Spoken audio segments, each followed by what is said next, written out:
Story 1. I couldn't believe what I was hearing.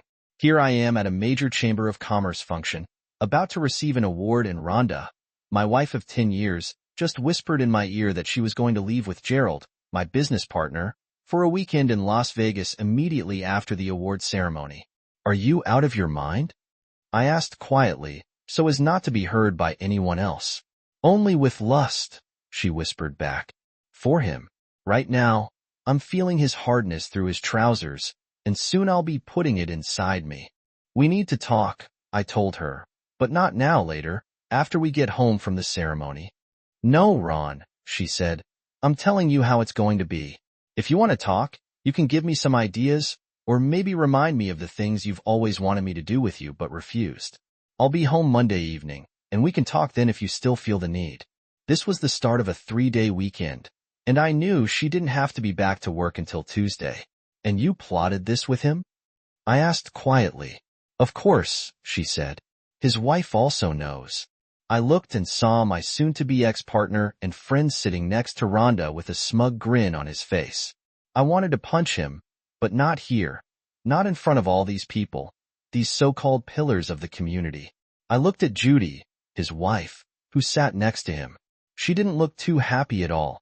Apparently, she also knew about this. My mind was racing, but I focused back on the present when I heard my name called by the master of ceremonies. I got up, shook his hand, and accepted the award, holding it for a second as a photographer took a picture. I gave my prepared acceptance speech and noticed, as I did, that Rhonda's hand was in Gerald's lap. I decided to make an impromptu change to my speech. On my notes, I had included an acknowledgement of my wife, but I ended my speech a bit early, not even mentioning her name. Instead, I thanked the community for their support and the chamber for the award, then ended my speech. I didn't know if anyone would notice the slight, but Rhonda mentioned it after I sat back down. What? Didn't I even rate a mention? She asked sarcastically, as I took a sip of my now drink. I simply glared at her, not saying a word. So that's how it's going to be? Huh? Well, like I said, we'll talk Monday evening when I get back. Gerald got up and headed for the podium, deliberately bumping into me on his way up. If you go through with this, don't bother coming back, I whispered to Rhonda as Gerald spoke. There will be nothing here for you to come back to. To emphasize the point, I slipped my ring off my finger and handed it to her. She smirked as she dropped it into her purse. You know why I'm doing this? She asked. Of course you do, she added. It's for what you did with Judy. Don't lie, I know all about it. I have pictures, I said. So you'll say or do nothing. Let me do this, and we'll talk when I get back. Don't do this, Rhonda, I said. Nothing happened between Judy and me except dinner. We can talk about it after the ceremony. Too late, she said. It's going to happen. The tickets have already been bought. The reservations have already been made. I'm going to give Gerald my body this weekend. I'm going to let him do whatever he wants, and there's nothing you can say or do to stop me. What if I told you he's HIV positive? I asked. She laughed. I wouldn't believe you. You'd say or do just about anything to keep me from going, she said. Don't say I didn't warn you, I told her. I guarantee that if you do this, you'll regret it for the rest of your life. Look, just enjoy the weekend without me. Go play golf or something, I said. When I get back, things will go on as before, she replied. I couldn't believe the nerve of this woman. No, they won't, Rhonda, I told her. We'll see about that, she said. A minute or two later, Gerald returned and took his seat. Rhonda turned to him, and I could see she had placed her hand back in his lap. Disgusted, I turned away from her. Finally, the event was over, and we got up to leave. This is your last chance, Rhonda, I said. She and Gerald smirked as they looked at me. We're leaving now, Ron, she said. I may call you or not. Either way, I'll see you Monday. No hard feelings, partner, Gerald said.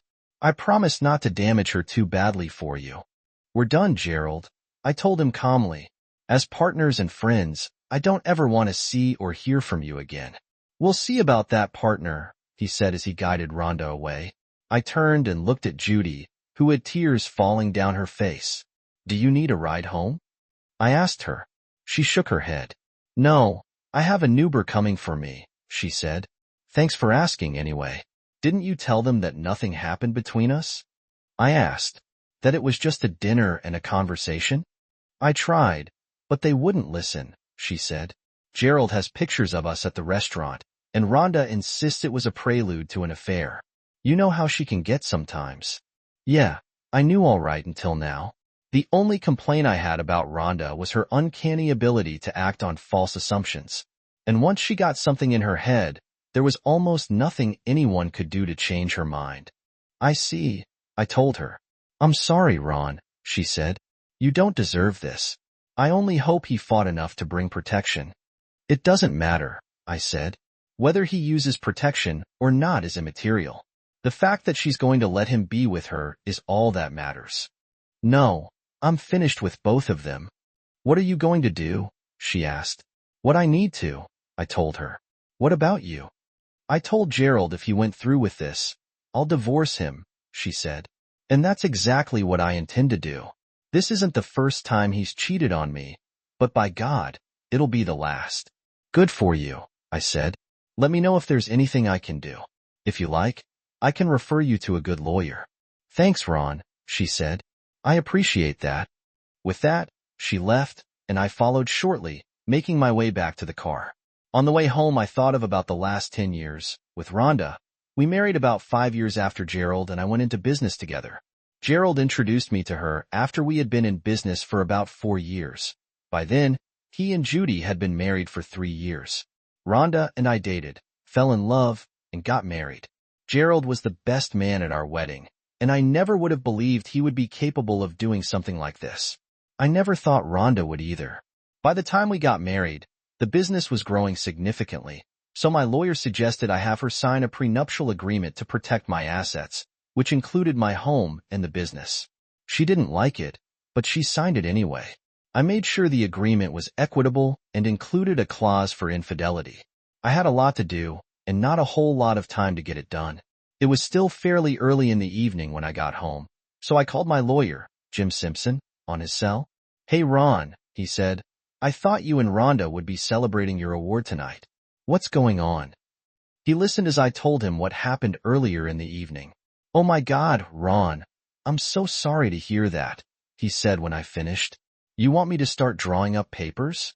Yes, Jim, I said. I want a divorce for adultery based on our prenuptial, and I want you to draw up papers dissolving the partnership. When Gerald and I drew up the partnership, we included a clause that said the partnership could be dissolved if one or more of the partners engaged in morally unacceptable behavior that could significantly impact the operation of the business. I felt this certainly fell into that category. Are you sure about that? He asked. Yes, I said, absolutely. I want it reorganized as a sole proprietorship if possible. I know we had talked about incorporating it as a limited liability company before. Maybe this is the time to do that. All right, I'll get the ball rolling on that, Jim said. It's going to take some time, though.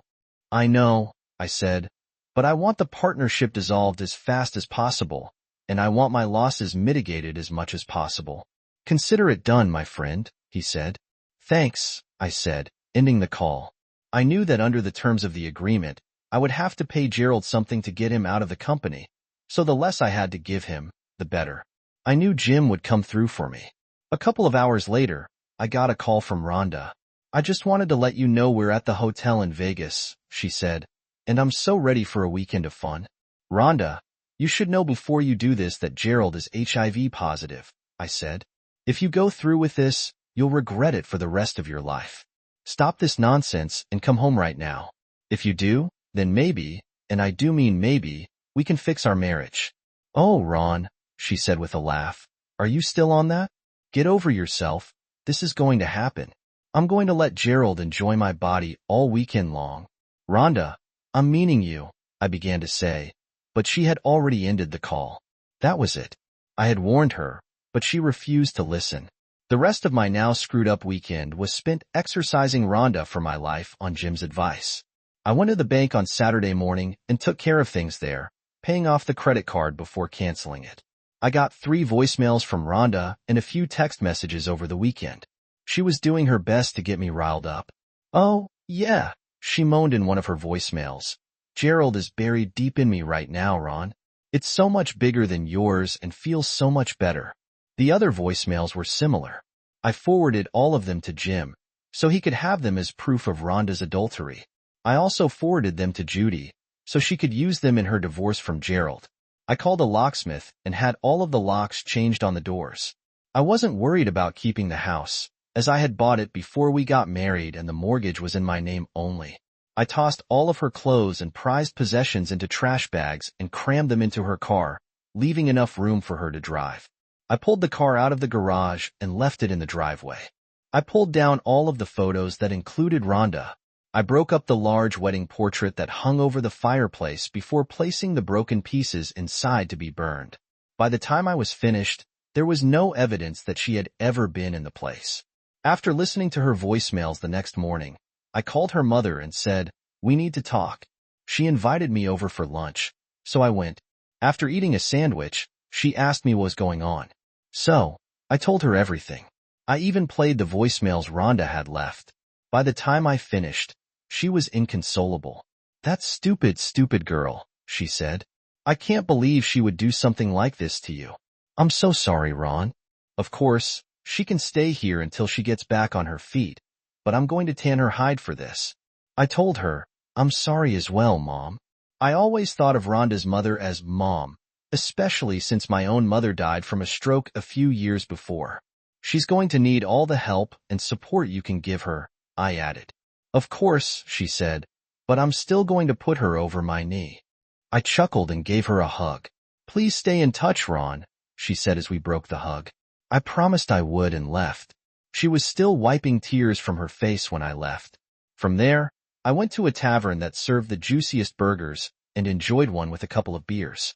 Jim called me on Monday to say he had the paperwork drawn up, so I went to his office. Everything looked good, so I paid his retainer and left. The papers would be filed with the court the next day, which was Tuesday. "Where would you like her served?" Jim asked.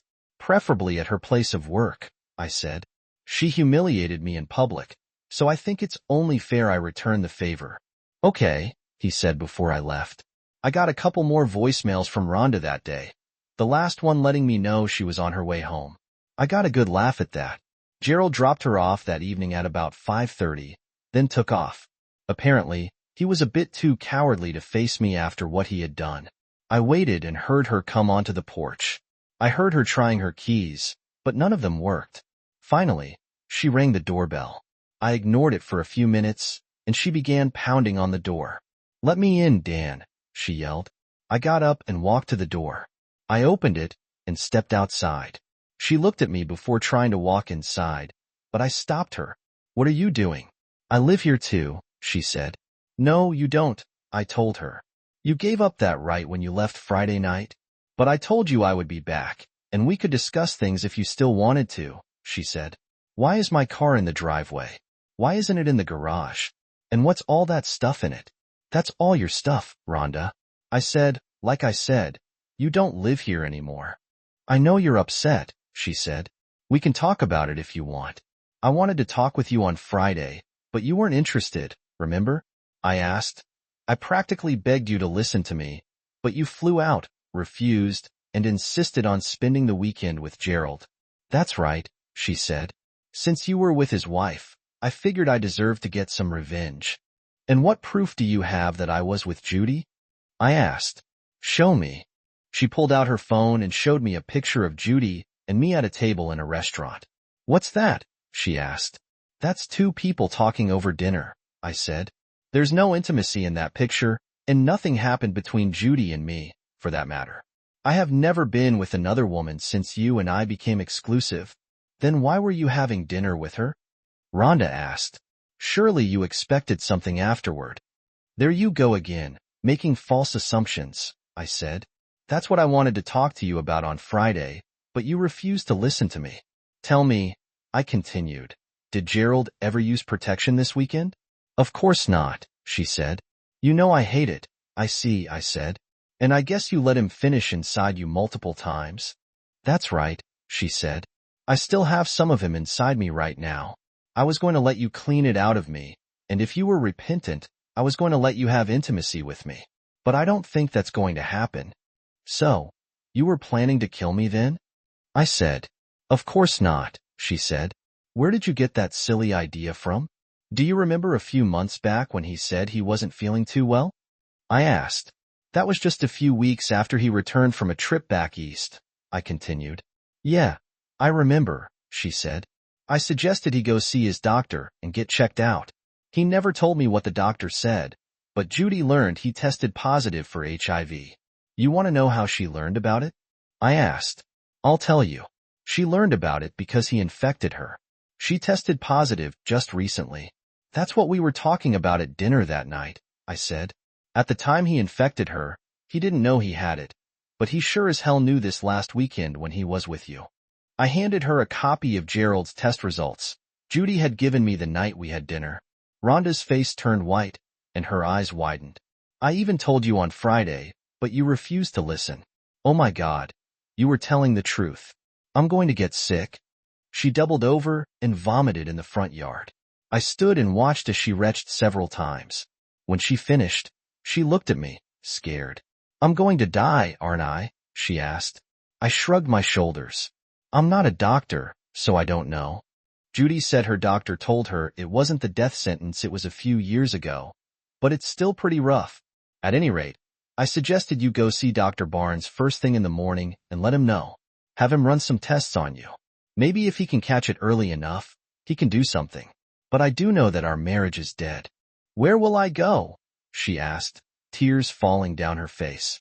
Your mother said you can stay with her until you get on your feet, I said. My mother? You told my mother? She asked, shocked. Yes, she deserves to know the truth. Don't you think? I guess, she said. And you'll be served with divorce papers at work sometime this week. I told her. Please no. I don't want a divorce. Can't we work through this? No. We probably could have if you had talked to me on Friday instead of leaving me to spend the weekend with him in Vegas. But you just had to have things your way. You made your bed, Rhonda. Now you get to lie in it. So, what were you doing with Judy in that restaurant? She asked. I already told you talking, I said. She got her test results and wanted to talk to me. She asked if I had any idea he was positive. Of course, I told her the truth. I didn't. I was trying to find a way to help the two of them get through this, but it seems Gerald decided to have her followed. He got those pictures of us in the restaurant. Naturally, when you saw them, you made your usual false assumptions, and here we are. I hope it was all worth it to you. Please, can't you just give me one more chance? She begged. I'm dying here. I've been dying since you walked out on me Friday night, but I love you, she cried. Yeah, right, I thought. Don't you have any love for me at all? She pleaded. Love you? Right now, I don't even like you. Now, get off my lawn. I walked back inside and slammed the door, locking it behind me. I looked through the window and saw her sobbing as she knelt on the lawn. She looked totally defeated and forlorn, but right then, I didn't care. Eventually, she turned and slowly ambled to her car, still crying as I watched. She backed out of the driveway and drove off, still crying. The next day, I got to the office early, hoping to catch Gerald when he came in.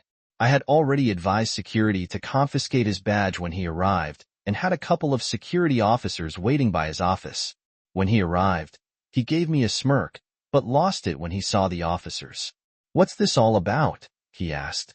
They're here to confiscate your badge and make sure you don't take any company property when you leave, I told him. Leave? I'm not going anywhere, he said. Wrong answer, I told him. As of today, the partnership is dissolved. You no longer work here. Bull, you can't do that, he said, reading the agreement we both signed. I tossed a copy of it on his desk, highlighting the appropriate clause.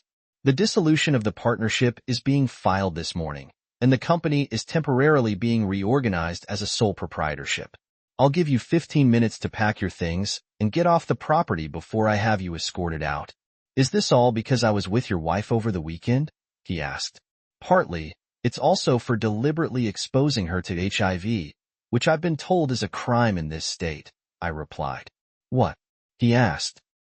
I saw your test results. Julie showed them to me. That's what we were discussing that day in the restaurant. She told me you infected her as well. I was planning to make you a silent partner so you could keep your medical coverage and still earn an income, but what you did this weekend was beyond the pale. You know you're infected, but you still chose to spend the weekend with Rhonda without informing her. That's illegal in this state. The two of you had this all planned out, except she didn't know you're HIV positive. In my view, what you did violates the terms of our partnership agreement. I had considered giving you a severance package, but in light of your actions, I've changed my mind. Now, get out. You can't do this, he exclaimed. I'll fight you on this, so help me God. I'll start spreading rumors that you've been threatening half the female staff here with their jobs if they don't go along with what you want. Really? I asked. You deliberately slander me in the community for revenge, on top of deliberately infecting my wife with HIV so she could infect me. You're Dan, right? By the time I'm done, you won't have any business at all. I smiled and pulled an audio recorder from my pocket. I hit a button and played our conversation back to him. I think that should add a few million to the lawsuit and help secure a conviction. Not to mention the fact that you made your claim in front of at least 2 witnesses, right? I asked, looking at the 2 security guards who smiled and nodded their heads. I looked at my watch. You know, I used to think you were my best friend. I also used to think you were quite intelligent. I see now that my initial assessment of you was wrong. I turned to the guards before speaking again. Keep an eye on him. Make sure he doesn't touch his computer and only takes what's his. Yes, sir, Mr. Hastings, one of the guards said. Gerald packed his stuff as the security guards watched on his way out. He stopped by my office. I'm sorry, Ron, he said, then just went out. After Gerald left, I called a meeting of all employees. It was crowded in the main office, but I felt they deserved to know there would be changes. I told them that Gerald was no longer with the company and the partnership had been dissolved. I assured them that this change wouldn't affect their jobs in the long run, but could cause some short-term disruption. One of the employees asked why Gerald left, but all I would say was that it was a personal matter. The next several weeks were a blur. Rhonda was served with divorce papers at her place of work on Thursday, which prompted a great deal of gossip. Her mother told me she had gone to see the doctor on Tuesday, but it would be a while before she got the results of her tests. Thankfully, Rhonda didn't deluge me with calls or texts. It seems she finally realized that she had made a huge mistake, one that would affect her for the rest of her life. Realizing there would be no reconciliation, she signed the papers. Jim told me the divorce would be final in 90 days. Judy filed for divorce against Gerald on the grounds of adultery. She told me he was living in a motel room that was rented by the week until he could find something else, but he had another problem. After Rhonda's visit, Dr. Barnes reported him to the authorities. From what I learned, the state we live in requires those infected with HIV to inform their partners before any intimate activity takes place. Since Rhonda said Gerald never informed her, he could receive up to 20 years in prison. I also learned that this was one of those laws many prosecutors didn't like to enforce, since there was too great a chance of backlash. But the local authorities decided to go after Gerald based on Rhonda's testimony. A week or so after being kicked out of his house, police showed up at the motel where he was staying and took him into custody. Concerned that he could present a danger to the general population, he was placed in solitary confinement. Gerald's trial became something of a circus.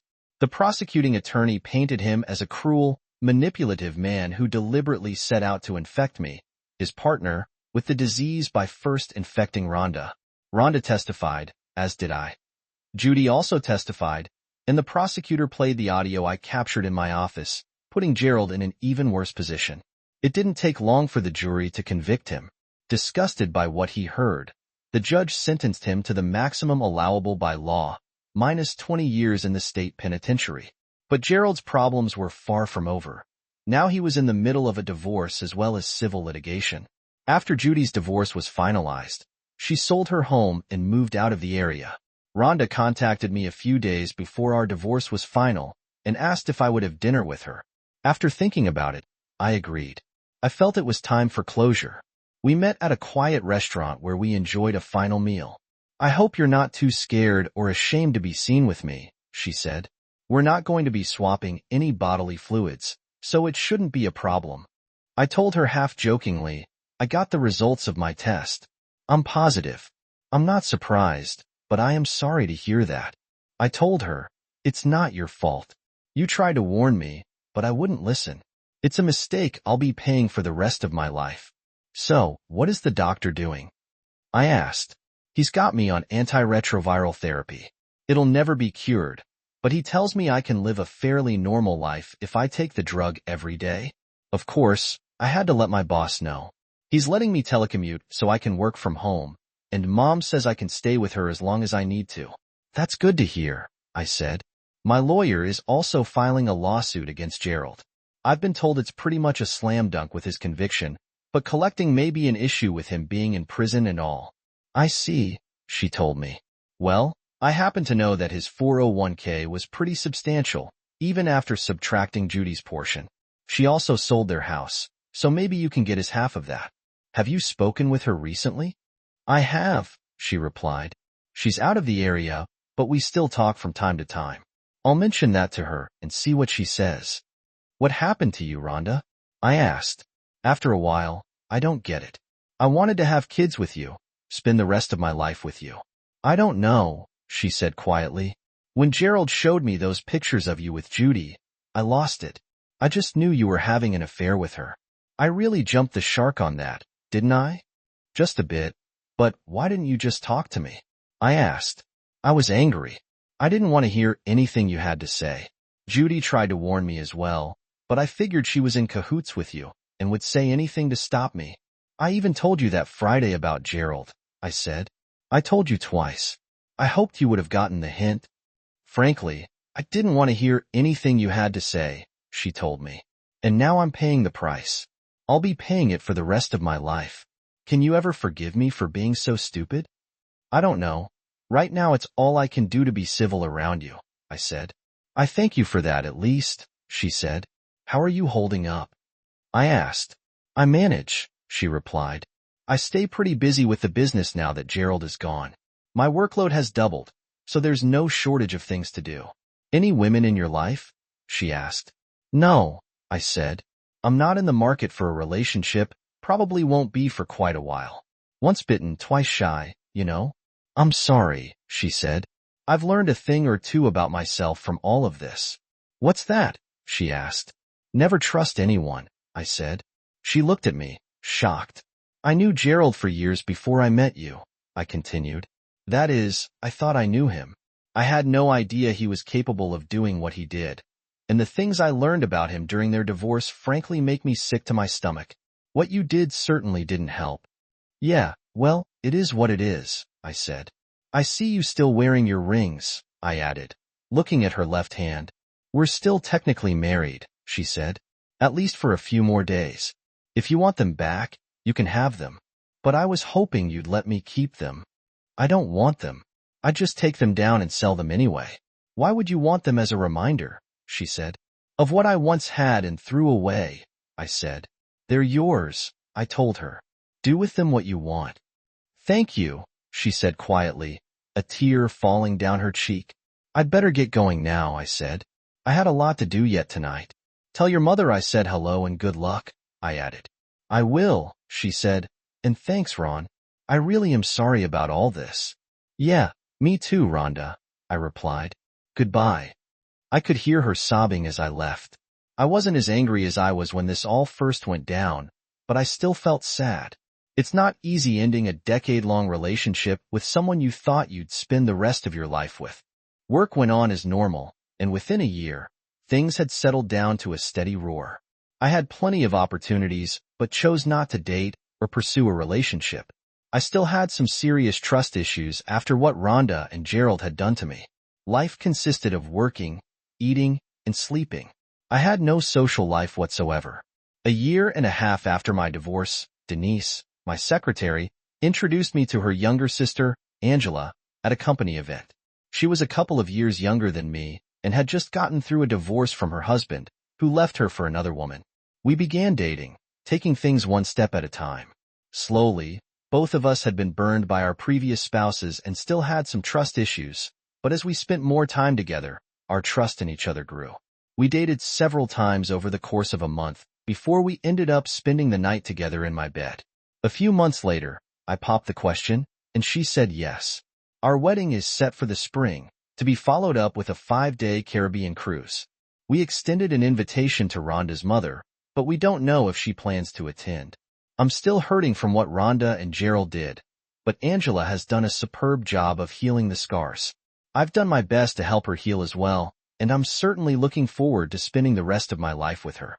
Thinking about Angela, I'm often reminded of the old saying, sometimes the bad things that happen in our lives put us directly on the path to the best things that will ever happen to us.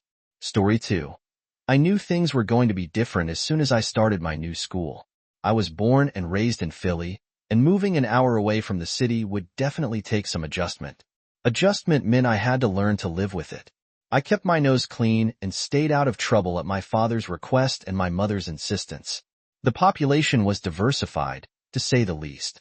Some black people, some Hispanics, a few Italians, and some Jewish folks lived there.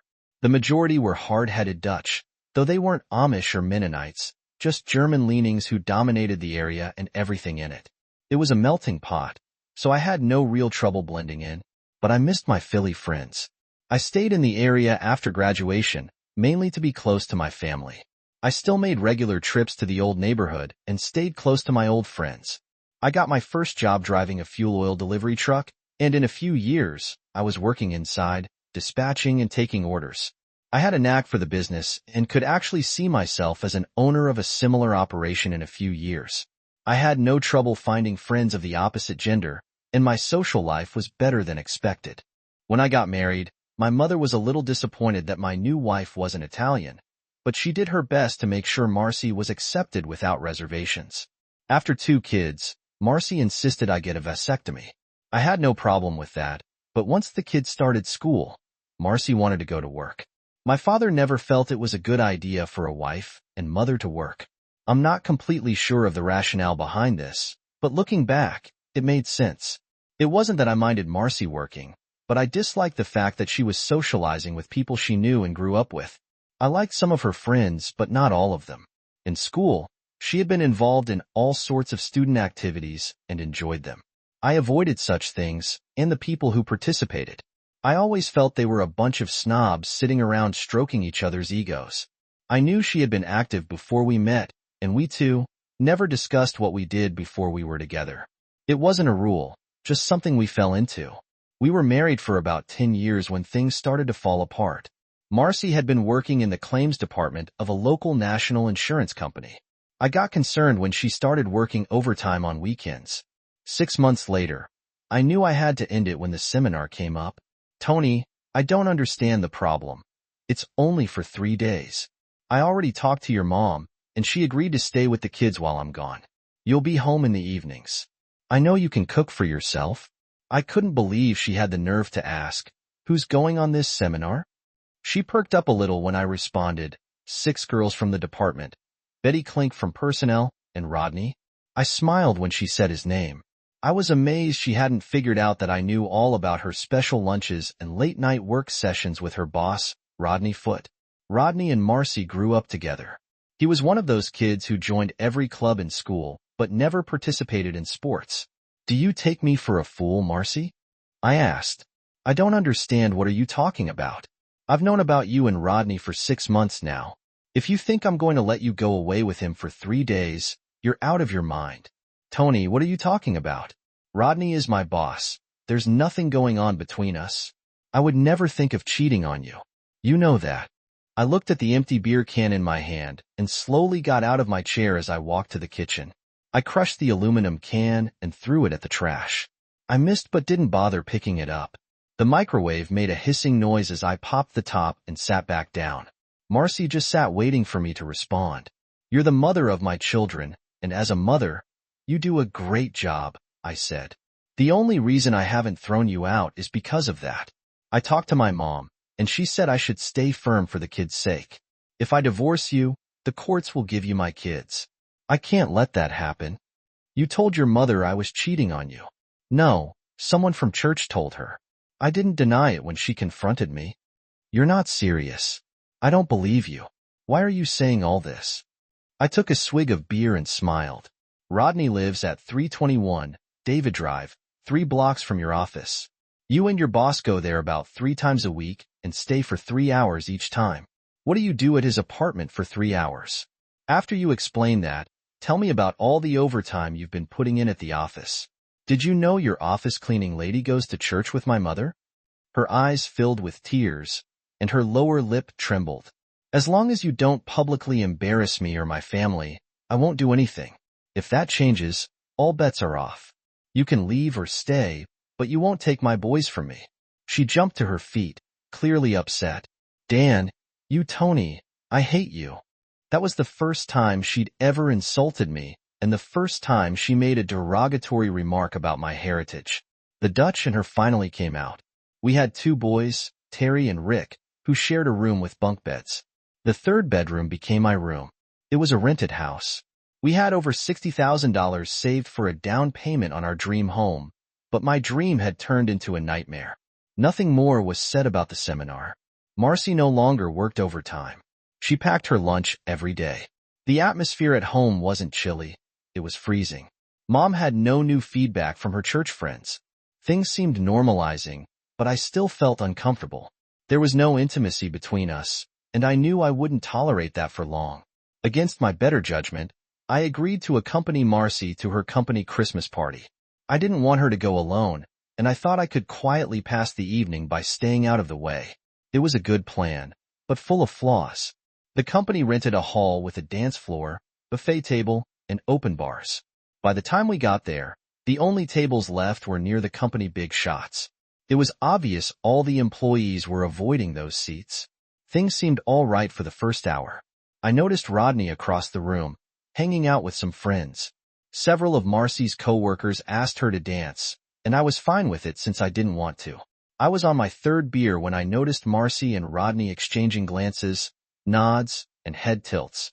But something was definitely going on. I tried my best to act bored and disinterested, but I kept an eye on them. My wife excused herself to use the ladies' room. I scanned the room and noticed Rodney was gone. It was unbelievable. After our discussion, it was stupid for her to try to meet with Rodney while I was in the same building. She could see him at work without the risk of being interrupted. The only reason for doing this was to make me look like a fool in front of everyone. Her coworkers would see me as a weak man, easily deceived by his wife. As Marcy entered the hallway, she glanced back to make sure I was still in my seat, then she disappeared.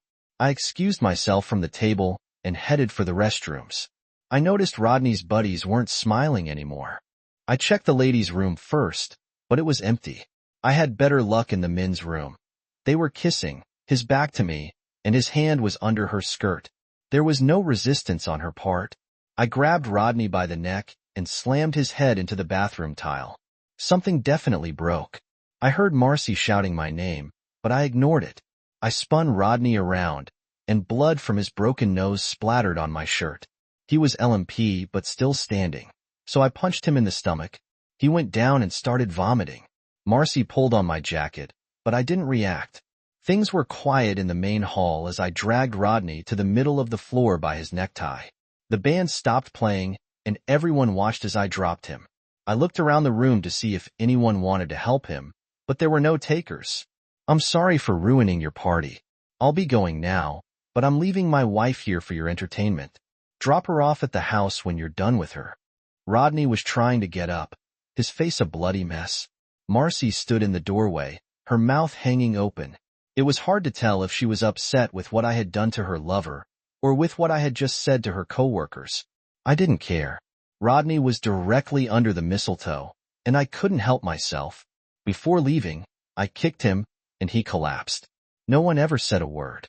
I called my mom from the car and asked her to come by the house to pick up the boys. Going out of town for a few days seemed like a good idea, and I didn't want to leave the kids with their mother. I was sure she would be in no condition to properly care for them. I was making plans as I drove, having no idea what I was going to do or where I was going to go. My boss had no objection to giving me a week or so off. Mom and Dad were already there when I arrived, after paying the babysitter. I helped get the boys ready. My one bag consisted mostly of socks and underwear, but I threw in a few shirts and pants just in case. Before leaving, I got the cash box out of the basement rafters. The banks were paying less than 1% interest on savings accounts, so I decided to keep the money at home. I know it's foolish to keep $62,000 in the house, but I guess it's something I inherited from my mom. She used to keep big stashes all around her kitchen. I was turning out all the lights when a cab pulled up and dropped Marcy off. She walked in and sat on the couch without saying a word. She looked more worried than mad, more upset than scared. I told you there was only one rule. Do not humiliate me or my family in public, I said. You just couldn't resist doing it, could you? I waited for a moment as she started crying, then walked out the door. It was just a little past 9 when I hit the Schuylkill Expressway. That party didn't last long, at least not for me. I decided I'd spend a few days in Atlantic City before going back home. But first, I had to see my old friend S.S. Had a sandwich shop in the old neighborhood. It wasn't like the flashy ones you see in Philly travel films, but more of a convenience for the people who lived close by. His primary income came from other endeavors, most of us either ignored or participated in. He lived on the second floor and worked out of the back room. It was like an old home week after I explained my situation. He agreed to help me. Tony, it's going to cost you 20. Can you handle that? Or do you need me to spot you? I asked. I got it up front. No problem, I replied. Do you want it messy or quiet? Transparent, no fuss, no muss. I just need to leave for a few days.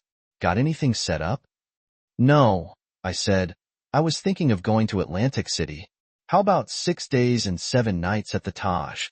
Saul asked. What are you talking about, Saul? I got some comps coming. I think it would work out pretty well for you. Sounds good to me. Are you going alone, Tony? Yeah, this is all spur of the moment. I didn't have time to invite guests. You shouldn't be alone. You need someone to verify you were there. Hold on. Saul picked up the phone and dialed a number that must have been familiar. Carla, it's Saul. Make yourself pretty and get down here. No, nothing like that. You're going on vacation, he snickered as he hung up. Tony, remember Carla? My brother Michael's oldest? Yeah, the chubby little thing with dark brown eyes. I remembered her. She was always laughing. How old is she now? Saul asked, smiling at my recollection of his niece. She's 23 now, Tony, and she's not chubby anymore. Suddenly, I realized Carla would be accompanying me to the shore. I felt uncomfortable since she was his niece, but hey, he was the one setting it up. Tony, you got a credit card? I got 2. I was going to cancel them Monday morning. No, don't do that. Use those cards as much as you can. Meals out, room service, even casino cash advances. But don't go overboard. You need the card action to prove you were there. Spread it out time-wise so it doesn't look like you snuck back home. It might cost you a couple of grand, but it's cheap insurance. Saul knew his business. It all made sense as I mulled it over. Carla came in. Tony, I haven't seen you since you moved up to the sticks. You look good now. I knew why Saul was smiling. Carla was absolutely gorgeous. Those dark eyes were amazing, and the baby fat she used to have had moved to her chest. I knocked over my chair like a klutz as I jumped to my feet. Tony needs somebody to keep him company in Atlantic City for a few days. Are you up for it? Her mood changed slightly when he said that. Aren't you still married? She asked me, before I could answer. The marriage is dead, Carla. Saul jumped in. Tony needs a nurse right now. I knew you always liked him, so I thought of you first. Saul, I'm not going to break up anyone's family. It's not fair for you to ask me. Besides, I'm not one of your girls. Why not send one of them? I don't expect you to sleep with him. Just keep him company and help him forget his troubles. Carla looked puzzled, as if she just figured something out. She was quick as well as beautiful. I'll be glad to go with you, Tony, but you have to promise to buy me some saltwater taffy. We were all smiling now. I'll need about an hour to get ready. Don't let him drink anything. Saul didn't want to drag down there with a trunk. I thought I saw her wink as she left. While Carla was gone, I recapped our discussion. He gracefully accepted my $220,000 and promised complete satisfaction. The drive to Atlantic City was uneventful, except that I had to give Carla a full rundown of the problems I was having with Marcy. Her only comment was, "Oh, the poor kids." Carla frowned when she saw the double beds, but luckily didn't notice me snickering. I was sure we'd only need one bed before the week was up. All good things come in time. We did a little gambling, but didn't go overboard. I knew that in the long run, I'd lose. Carla was happy with the quarter slots, and I was just killing time. We spent more time eating and walking on the boardwalk than anything else. Of course, we saw every show in town. I was a perfect gentleman the first night, but Carla and I were tearing up the sheets by the second day. My mother was right. I should have married an Italian girl. It felt natural, and I didn't feel as if I were cheating. We were getting ready for supper on the fourth day when we got visitors. 2 men, not in suits but sports jackets. Tony Randazzo, I'm Ray Fritz, and this is my partner, Rhett Marks, one of them introduced. We're from the Berks County Special Crimes Task Force. Can we talk with you for a few minutes? Carla walked out of the bathroom in her undergarments. She glanced at the 2 men, walked to the bed, and picked up her bathrobe. She seemed a little embarrassed but knew they might pay me a visit. Do you want to give me an idea of what we'll be talking about? I asked. We'd like to talk about your relationship with Rodney Foote, Fritz replied. I didn't have a relationship with Rodney Foote. My wife did. Fritz did most of the talking while Rhett stared at Carla. We realized that Mr. Randazzo, we understand you had words with him at the Continental Insurance Christmas party. Is he pressing charges? No, he's disappeared, Fritz continued, and we were wondering if you could help us locate him. Gentlemen, before we discuss this further, I'd like someone from the Atlantic City Police Department here. And I don't mean a patrol officer. If you can't arrange that, I want a lawyer from Reading. Carla, now dressed, was putting on her jacket. Sorry, fellas, but we got a 6 o'clock reservation. The steaks at the safari are fabulous. I'll probably be home this Friday. Would you like me to talk with you then? They seemed dumbfounded. Why do you think something happened to him? Maybe he just left town for a while, I suggested.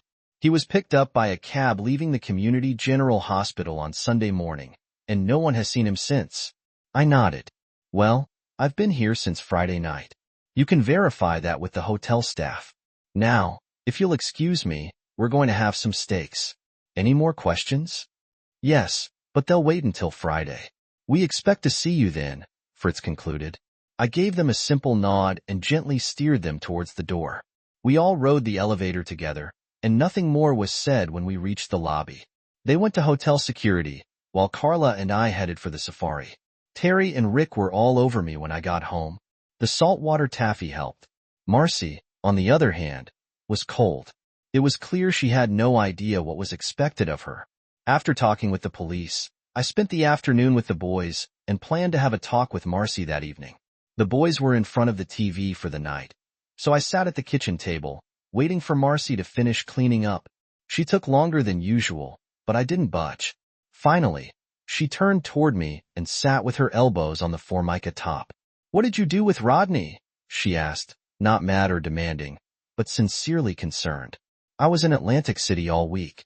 I haven't seen Rodney since the party. You hurt him, I hope, I replied. He was in the hospital for 2 days. You broke his jaw and nose. He deserved it. She seemed to run out of questions. What were you doing with him in the men's room? I asked. Silence. Why did he have his hand up your skirt? Still no answer. Marcy was wringing her hands, staring at the tabletop. Why aren't you at work, and why are the kids home on a school day? I asked. I had to quit. I couldn't go back there, she said. I took the boys out of school because your mother said you might be home today. It was time for confrontation. I told you there was only one rule. You couldn't do anything that would humiliate me or my family. A simple rule. Why did you ruin everything by violating it? You both felt you had to rub it in, I continued. Why? Marcy seemed more nervous as the situation went on. I slammed my fist on the table hard. Why? Answer me. I don't know. I don't know. It just happened. You were sitting in the corner like a lost puppy, and we thought we could take advantage. We had no idea you'd go crazy. You acted like a madman. I was scared to death. At least I got some emotion out of her, but none of it made sense. I wouldn't even try to analyze what she said. It was stupid to do that while I was there. They had weeks to get together before the party, and I never would have known. No, they chose that time and place to humiliate me. Her rambling wouldn't change that. Marcy, you have 3 choices. Stay here and be a proper mother to your children, get a divorce and leave without the kids, or just disappear. If you stay, we won't live as husband and wife, and I won't tolerate any more affairs with Rodney or anyone else. At the mention of Rodney's name, Marcy burst into tears. Before she could choose, she bolted from the room, bawling. I guess we finished the conversation tomorrow. Adjustments were made. I got a small apartment a few blocks from the house so the boys could visit anytime. Carla moved in with me. The police talked to me a few more times, but then stopped. Rodney was picked up by a cab outside the hospital and never seen again. His family offered a reward, but no one responded. I had dinner with Marcy and the boys every night and spent as much time with my sons as possible on weekends. It was clear to everyone that Marcy and I were no longer together as a couple, though we were still married. Marcy spent time with her parents and sister. I had no problem with that. She didn't appear to be seeing anyone else. She quit her job after the Christmas party and didn't seem interested in getting another. We never finished the conversation we started the first night I came home. She played the role of a good mother. The house was always clean, the boys well-fed, and they had clean clothes. I took care of the lawn and outside work. Marcy got $200 each week for household expenses and her personal needs. Whenever I asked if she needed more, she always refused. We no longer had credit cards. At Thanksgiving and Christmas, the boys and I spent time with my family. Carla usually joined us. Marcy spent the holidays with her family but had Christmas Eve with the boys. It was awkward when Terry or Rick wanted to talk about their mother and me. Neither of us wanted to discuss them. I appreciated that she didn't either, but what could she say? The farce continued for years. Of course, my explanation doesn't fully convey how things actually happened. There were complications and disagreements, but we prevailed. Things with Carla were fine at first, but over time she started spending more time with her family in Philly and less with me. I couldn't blame her. I was indebted to her for making the breakup easier, but I couldn't divorce Marcy.